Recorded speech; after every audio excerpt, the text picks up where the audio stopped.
Welcome back to Epic Exchanges. I am your host, Kelly Snider. And here on Epic Exchanges, we love to share the kinds of stories that we hope inspire you to make transformations in your own life or to do something or try something different. And I'm super excited to have our guest, Nikki, here with us today to share her story. But first, Nikki, why don't you introduce yourself to our audience? Yeah, thank you so much for having me, Kelly. So, my name is Nikki, like Kelly said, and I am a nurse and a health coach and a mom of two adult children. And I love the opportunity to share my story because people assume that because I'm a health coach, healthy things are easy for me, and they're not. So, thanks for having me. Well, I think I believe maybe it's just because it's been my experience, but I believe everyone kind of struggles with fitness, diet, health at some point in their lives, if not throughout their lives. So I can't wait to hear your story. So why don't you just dive in? Yeah, sure. So I was raised in the 80s and everything came out of a box. All of our food came out of a box and then it went into the fry daddy that lived on the counter. And so there was no healthy food in my home growing up. And we were pretty sedentary. We're just like TV watching people. And I didn't think anything of it because it's how I was raised. I didn't know any different, nor did I care. Like they diagnosed me with high cholesterol when I was 16, but I was like, I weigh 100 pounds, so I'm just going to keep eating these chicken nuggets. Like, who cares? And so then, I had my boys as a young 20 something, went to nursing school. Then I'm working full time as a nurse in a busy emergency room on night shift, which destroys my body. I hate night shift. And so I felt like I woke up one day in a body I didn't recognize. And we all know that's not what happens. It's a slow trajectory, right? But you're not paying attention to your body because you're lifing. And so I woke up and I was like, when did I get this size? And why am I so achy? And like I have adult acne and I have no energy and I'm so freaking crabby. And I'm like, I'm too young to feel like this. And so I'm like, I got to get my act together. And then when my doctor was like, I think you got some autoimmune stuff going on. You need to go to a rheumatologist. And I was like, okay, that doesn't work. I don't want to be on immunosuppressives. I work in an emergency room. I really need to get it together here. And even though health was the catalyst, really the bigger driver for me was I was embarrassed about what my body looked like, if I'm being honest. And so I did what any woman does when she wants to hurry up and lose weight because she's ashamed of what she looks like. I went chasing down the diet rabbit hole. Only I'm terrible at dieting because I love food. And so when I try to diet, I binge. I can diet for like three or 4 days, maybe 3 weeks. And then I'm like, how am I elbows deep in this bag of Doritos that I finished the whole thing? Like it doesn't work for me. And I was like, okay, I got to do something different. And I'm looking around at all my coworkers who are a little bit older than me. And I'm like, these chicks have been doing Weight Watchers for 30 years and they still don't like the way their bodies look and they're counting points and like this can't be it, right? And so I start jumping down like the actual research and I'm like, oh, diets legitimately don't work. 95% of the time you put the weight back on. That seems like a waste of time. So I kind of got obsessed with like metabolism and what do we really need to do at like the fundamental basic level? What do we need to do? And then the behavior change piece, right? Because knowing is one thing and doing is something else. And so it's like, well, how do I get myself to do the things? And so I kind of spun out about all of that and took my own weight off, got my body back to my own level of health. Is it perfect? No, but it's so much better than it used to be, Kelly. And I've maintained it for like 9 years now. And I don't diet. I don't do restrictive things. I eat reasonably healthy most of the time. I move my body more than I used to. Like, I don't overcomplicate it. I don't feel obsessed with food. Well, I'm a foodie, so I'm a little obsessed with food, but from I like food way, not like oh, is this going to make me fat? Like, I don't worry about those things. I'm not obsessed with the number on the scale. I feel like I'm just in a body that I like, and it's helping me live a life that I like. I have more energy. I have better concentration. I'm not so crabby. I'm not ashamed of what my body looks like. There was a point in time where I didn't even want to go out and be social, which is abnormal for me. I'm very social.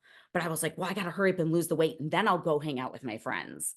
And so there's so much freedom when you enjoy your body again, but when you're doing it your own way, that's not very restrictive. Like what works for my body and my life. And that's what I do. And that's what I teach my clients. And it's been I'm like glad that I struggled almost, because I don't think there's a lot of people that talk about how to lose weight without a diet. And I would have never known this stuff if I didn't have to struggle my way through it. And it's so amazing to watch women make that transformation and feel really empowered with their health, instead of feeling like I always have to take things away and be worried all the time. So that's my journey in a nutshell. Well, thank you. And I do have so many questions. I loved your phrase, elbows deep in a bag of Doritos, because I think that so many people can actually relate to that phrase, because the whole, restrictiveness to being like, okay, I'm done restricting. I got to do something different. Like, and instead of saying no all the time. And I've started hearing a lot of stuff lately where people are talking about, well, what can you add? It's not about what you can take away, but what can you add, whether it's a vegetable or more water or whatever. Us having a discussion about water before we started recording. So a couple of questions just around your story and different points in your story. So when you woke up one day and realized you didn't like the body you were in and all the different thoughts, and you just started to make a change. I mean, you obviously didn't wake up one day and be different, because it doesn't, as you said, it doesn't take that much time. So on the other side, how much time did it take for you to get to a place where you had more energy, which you have amazing energy, by the way, right now, and you weren't crabby, and all of the things that you wanted to reverse, other than say the size or what your body looked like? So honestly, it only took me a few months originally to lose the weight, feel more energized. But then I found I would keep backsliding. Like old habits die hard, right? Mhm. And so much of weight loss is the way that we think about ourselves and the way that we live our life. And when you've eaten one specific way and you've lived one specific way for 20, 30, 40, 50 years, it's not just going to change overnight. So if I'm being fully transparent, I still do the mindset work, Kelly. Like, so it took me a few months. I got down to a size I was happy with. I had more energy, backslid a little bit, because I was still, even though I didn't think I was still doing some like diety things. I still had kind of a dieter's mindset. And so then when I would go off the rails and be elbows deep in some Doritos, it would start this big spiral for me. So a lot of what my own mindset work that I had to do was not expecting myself to be perfect, and recognizing that health is cumulative. So, and it's a spectrum. I can take my body as lean as I want it to be. It's my choice. It's not like you're either overweight or not. You know what I mean? Like there's a range in there. Who decides? Certainly don't go by the BMI chart. Don't get me started on that. But you decide for you. Health is a continuum. It's not like I have health or I don't. How healthy do you want to be? I could be healthier, but what I realized was when I was trying to do everything perfectly, that's not possible for me. And so then when it wasn't, then I would be like, see, I knew I couldn't do this. And it would just set off this cascade.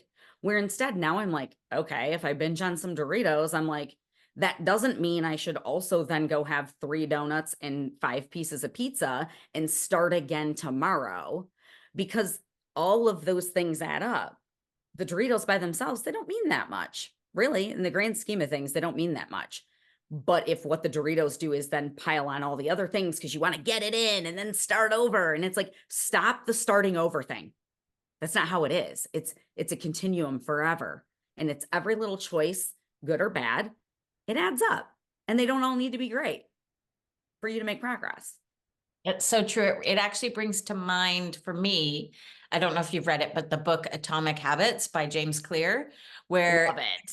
I think he has a statistic in there that's like, if you got 0.1% better every day, at the end of a year, you'd be like massively better, because it adds up. But if you got 0.1% worse every day, again, like you'd be actually way farther behind. And so like for a year, and I can't remember, I wish I remembered the exact stats, but that stuck with me. And what you were saying reminded me of that, in terms of like, perfection is unattainable. Nobody is perfect. It's why that idiom is out there. Nobody is perfect. We can try, even computers with their programs and algorithms and everything aren't perfect. We can try, and then we beat ourselves up when we're not perfect, when we slip. And yes, we fall into a binge or crap food after crap food. And yeah, I'll start tomorrow or I'll start Monday. Monday's 6 days away because it's Tuesday, right? But it like, we're like, oh, I'll start again.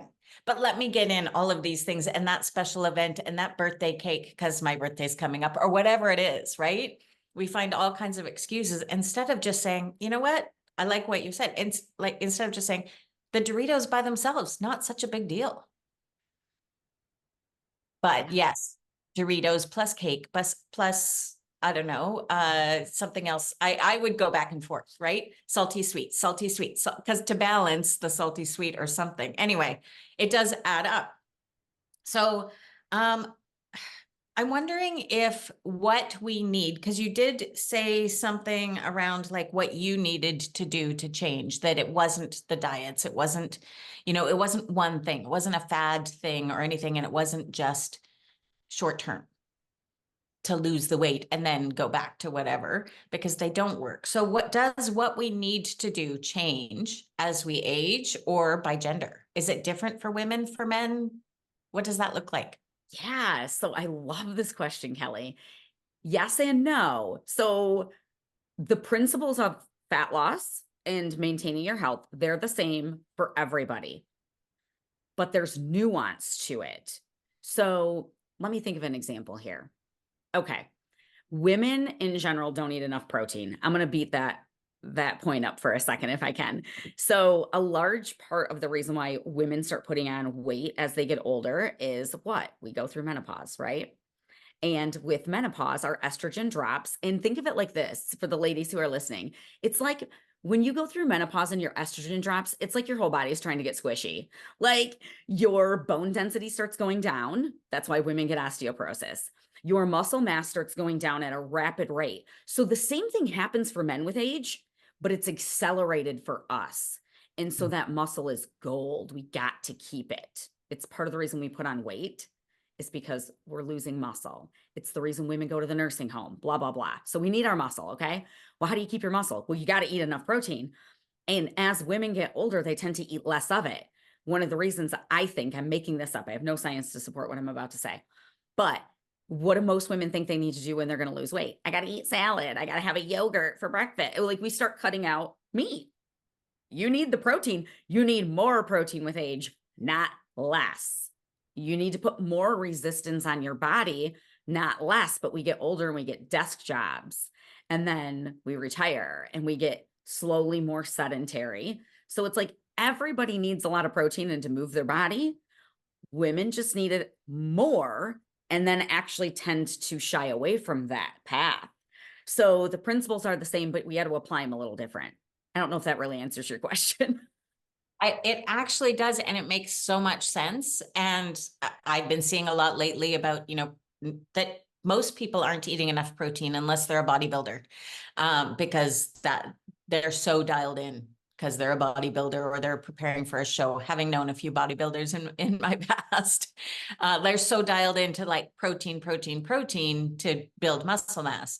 And women forever have been like, I don't want muscle mass, like, because they don't want to be like all jacked up like a bodybuilder. They think whatever it is. So that fight. And yeah, the older we get, the more we're like, oh yeah, I just don't want to have a salad. It feels healthier. And so it makes so much sense to say, like, focus on the protein the older we get, because of all the things that it does. So thank you so much.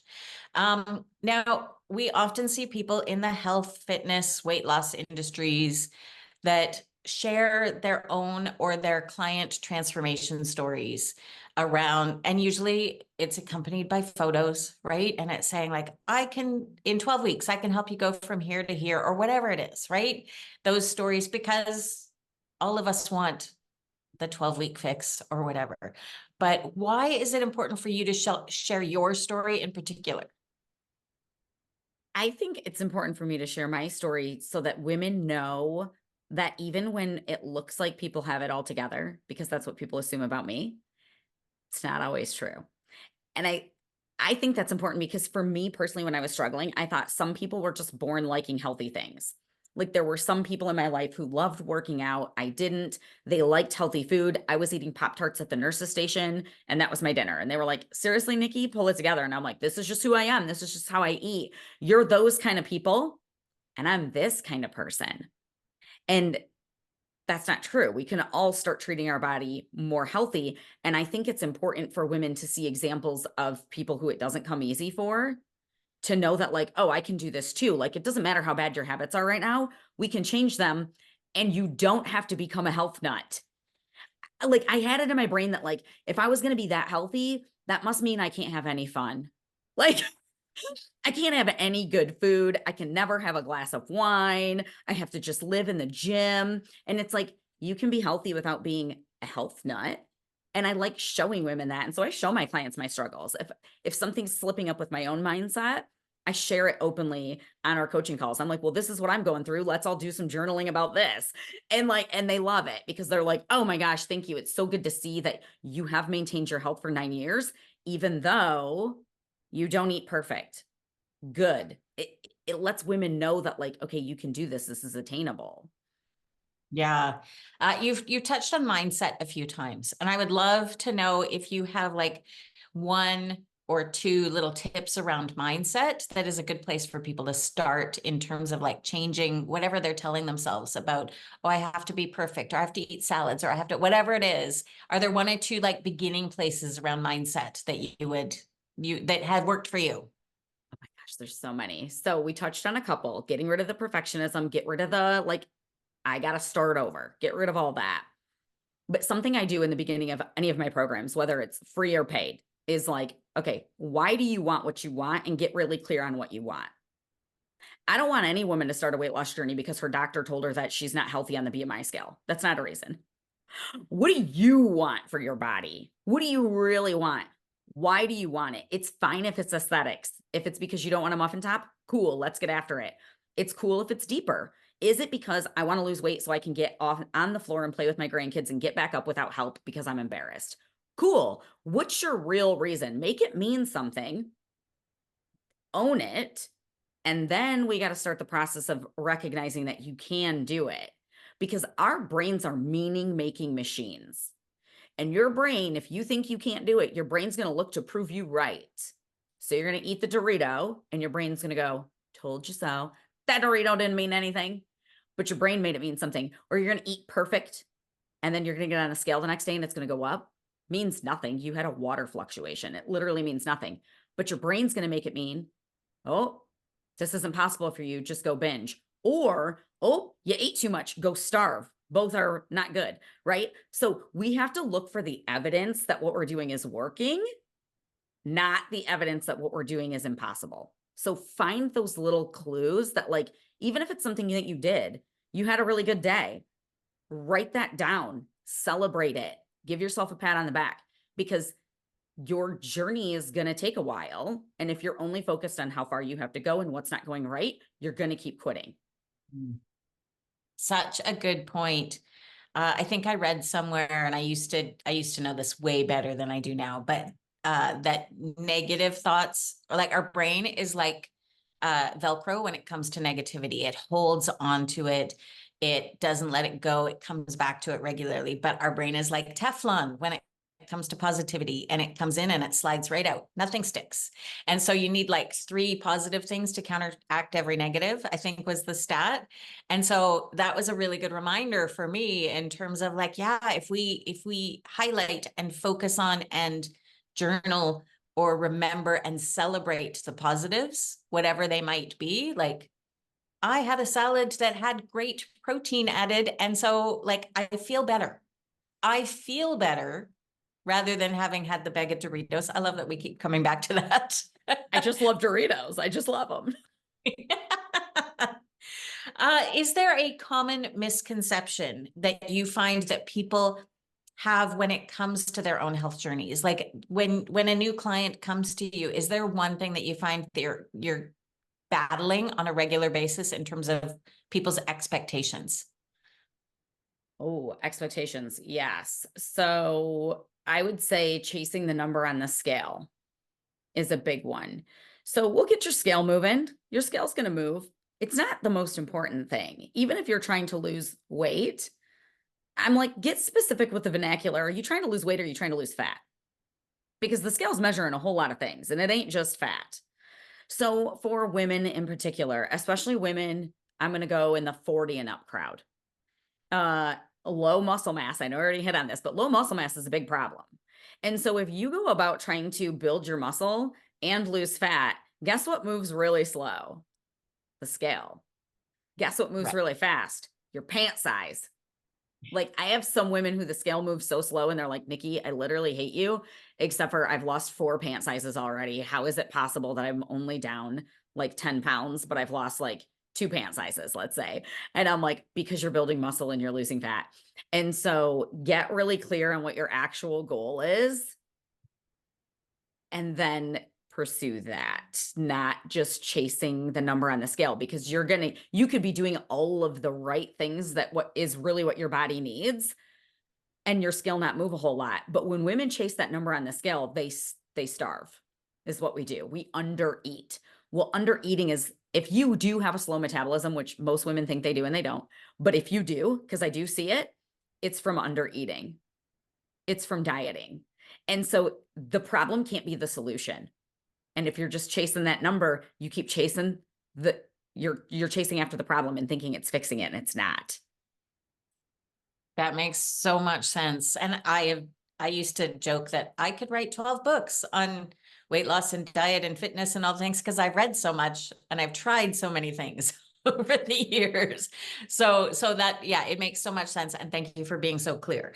So,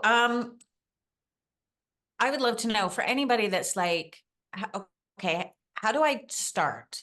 How do I start making a change the mindset, start being healthy, not be after the fad diets anymore? I've been on those roller coasters.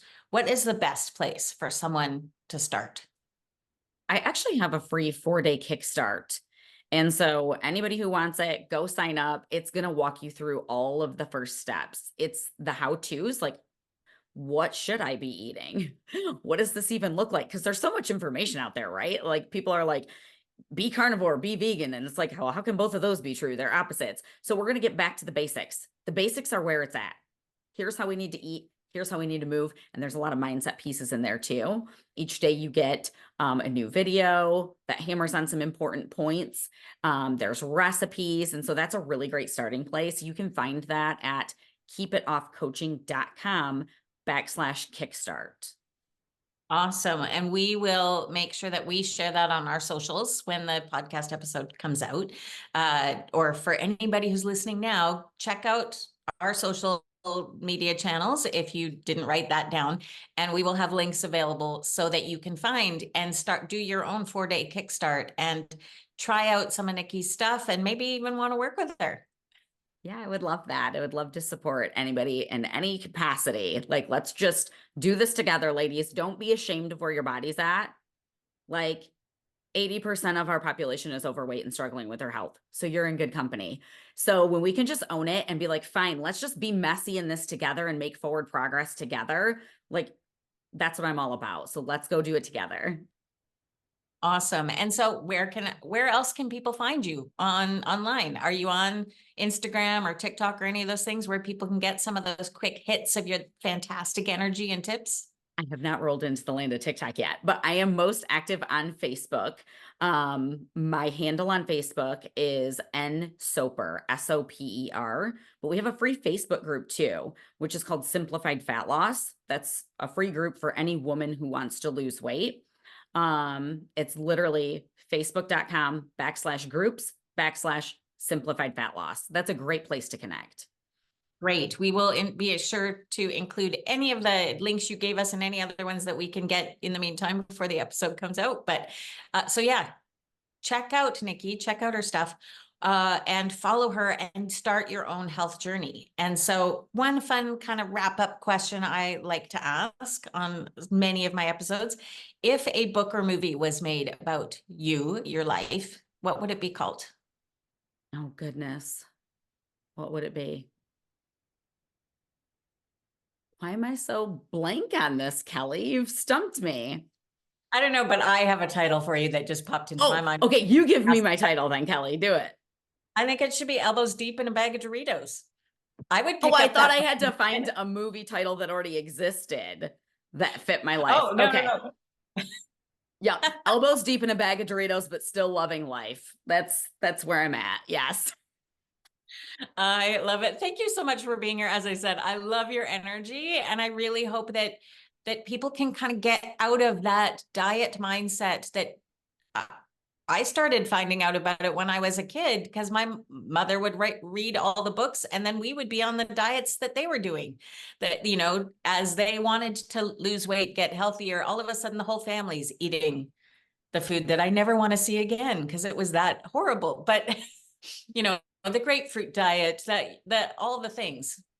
So it's not about the fad diets. It's not about the quick answers. And I so appreciate you sharing your story to emphasize that fact in real life. Yeah. Thank you so much for being with us. Yes. Thank you so much for having me. I really enjoyed this, and I welcome any of your listeners to reach out and let's go do this together, ladies. We got this. Awesome.